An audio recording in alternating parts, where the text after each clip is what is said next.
बोल राजा रामचंद्र की जय। अरे जयकारा ना ढंग से बुलाओ दाई हो। जयकारा ना कम से कम ढंग से बुला करे हो। स्कूल में जाबे तो गुरुजी बड़ा टेंडेस ले थे। स्कूल में जाबे तो गुरुजी मन हाजिरी ले थे।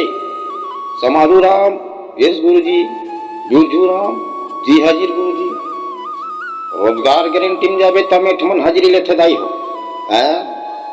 रोजगार गारंटी में जाबे तो मेठ मन हाजिरी ले थे। समारिन बाई यहाँ धोगा सुशीला बाई आमा चाय कर बैठो हमारो जगह देखो। हाजिरी 12 बजे ले चाहे 2 बजे सोमवारी हाजिरी लेना जरूरी है। तो हम तो राम नाम के प्रचार में आए भैया हो, महतारी हो, तो राम नाम की जयकारा बुलाना का है जरूरी है।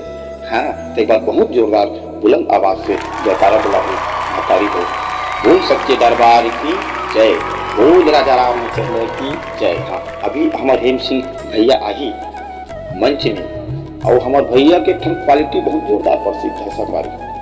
हाँ, भैया मंच में आई, आप मान ला हंसा ही घोलो और गुदगुदा ही घोलो और थोक थोक रो ही घोलो तत्ते काबर बैठे से भोलो आगू में राक्षा तो नहीं था घोलो घोलो करेगा। तो आवाज संगारी हो, बहुत जोरदार कथा प्रसंग है।